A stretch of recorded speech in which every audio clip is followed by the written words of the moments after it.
ang dami niyo pong ibinulgar. Sarap sanang pakinggan ng mga naunang panahon unang taon.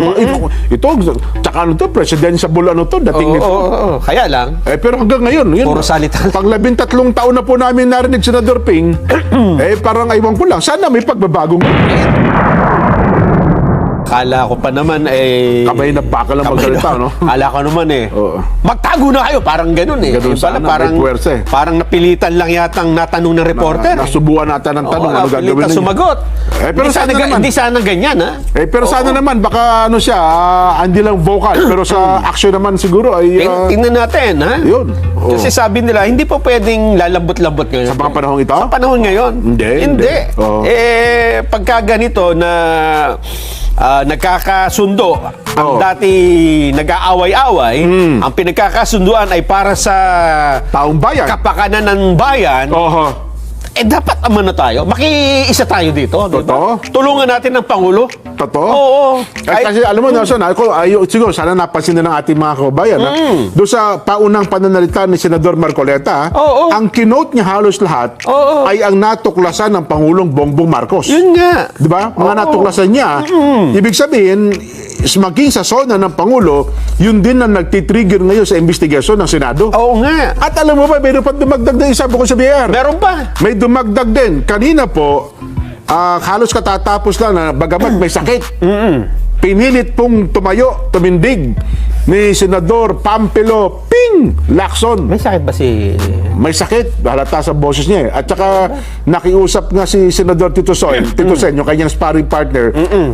Sa susunod na sa tatanggap ng mga pagtatanong, para lang medyo makapagpahinga muna si Senador Ping Lacson. Oo, tatanggapin daw po, baka next week. Ayan po, nag-privilege speech po si Senador Ping Lacson kanina at ibinulgar din po niya ang mga katiwalian dyan sa flood control projects na yan. Ay, sabi niya, meron daw pong 28 flood control projects sa Bulacan. O, kita mo? Bulacan din. Pinaka-notorious daw pala eh. Pare-pareho ang pondo, 72 million pesos bawat isa. Oh, Kahit magkakaibang specification, disenyo at haba. kita mo na? Ayun. Meron pa siya tinatawag na reseta eh. Ano yung reseta? Sa pilitan mo raw, iinumin talaga, lulunukin mo eh. Nako po. Oo. At saka doon, may computation na. Kayo na mapupunta ganito, may ganyan, etc. Yun.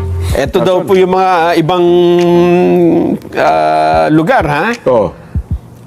Kandating. Saan yung Kandating? Arayat, Kandating. Pampanga. Yan, oo. Tapos may binanggit din siya doon sa may parte ng Nauhan, Mindoro, Nason. Ayun yung Oo. yung pinuntahan ni Gob. Nauhan yun eh.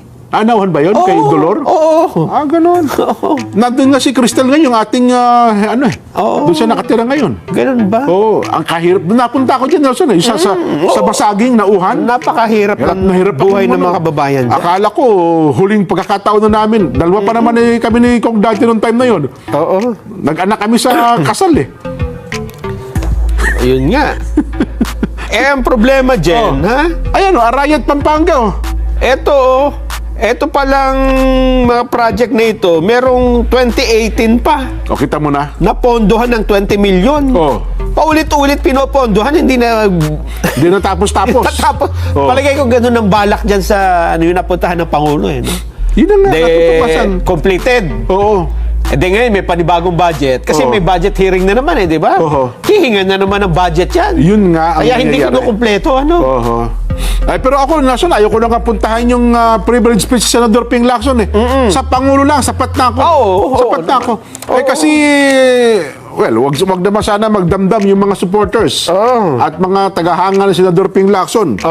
Mahigit 10 taon ko na narinig yung kanyang mga privilege speech eh. Oo nga. Diba, alam niya, yan ang advocacy ni Senador Ping Lacson mula nung maging senador siya. Mag-privilege speech. Natapos yung kanyang unang 6 na taon, pangalawang taon, nakadalawang termino, di bali 12 years. Panibago 1 taon ngayon, di mga 13 years na. Mula noong mga panahon na yun, yan po ang lagi niyang privilege speech. Kaya nga siya dito tumatanggap ng kanyang, ang tawag doon, yung kanyang pork barrel. Kasi talagang ayaw niya yan eh. Ang problema po, nag-iiba-iba lang ang tauhan. Puro privilege speech Puro lang. privilege speech po. Hindi na, ngayon nga, hindi na, Mukhang hindi kinatatakutan ni Senador Ping Lacson ng mga gumagawa ng katiwalian. ngayon ay hindi na yan ang, ano eh, ha? Hindi na uubra yung ganyan. Ay, mukhang hindi na po. Kaya sabi ko nga, sa halip na tumigil, Senador Ping, sa kabila po ng inyong mga privilege speech, Ay, lalo pa dumami. sa inyo pong mga expose, Oo nga. dumami at lumala po. Ibig sabihin, wala kayo, walang effective. walang ano, Hindi effective. walang Hindi effective yung pagpiprivilege. yung mga privilege speech mo kasi nahalata nila, puro salita lang. Oo. Hindi wala ka naman kinasuhan kahit isa eh. Yun nga. Di ba? Oo. Oo. O kaya pinilit mo yung ano na mag-investiga rin. Yan, oo. Maglilitaw ng mga ebidensya. Ang dami niyo pong ibinulgar. Sarap sanang pakinggan ng mga naunang panahon unang taon. Ito, tsaka ano to, presidential ano to, dating nito. Oo. Kaya lang, Pero hanggang ngayon, yun. puro salita. Pag 13 taon na po namin narinig Senador Ping, parang aywan ko lang. Sana may pagbabago ngayon. itong ginagawa ng Pangulo dyan, dito ako umaasa. Kaya nga sabi ko, sa Pangulo pa lang, ako nasapatan na ako. Kasi siya, Executives eh. hindi...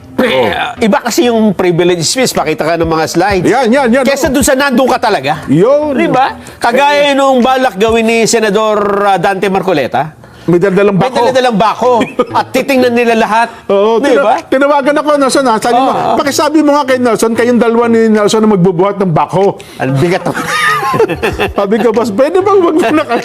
Di sabi niyo, nagpipresenta kayo sa mga dalawa, di ba? Bako, bibit-bitin ninyo.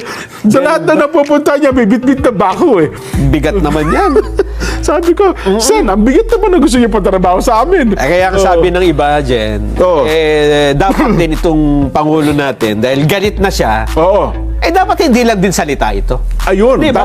tama, Oo, Nelson. Kasi may backup ka na ng Senado. Ang hinihintay ko na lang, Nelson, ewan ko lang ba't hindi nagsasalita, sana ang ombudsman. Kasi moto proprio power, una bes, silang higit na may kapangyarihang gumawa nito. Kaya lang, Jen, ang Di ba? ombudsman kasi, ang sakop lang yan, mga opisyal ng Mga gobyerno. opisyal ng gobyerno, district engineer, Oo, di ba? yung mga yun. Yung mga congressman din mismo. Oo, tama, Mga local officials. Kaya lang problema, wala pa tayong ombudsman eh. Ayun na nga. Namimili pa eh. Oo. Di ba? Kung ako, yung acting ombudsman ngayon, magaling din naman yun. Dating piskal yun, dating nandyan na. Siya na ang umakto, maglabas na po kayo ng pahayag. Sino na nga ba yun? Yung ating acting ombudsman ngayon, ano pangalan? Mercedes Gutierrez. Tagal na yan. Matagal Si sa ano, Anyanyo Desierto. Napakaluma na. Luma. Ano pa nga pakinsulot yung ating acting ombudsman ngayon? Habang wala pang napipili. Kung ako sa inyo, ombudsman ng acting ngayon, magpakita na kayo ng magpakitang giras na kayo.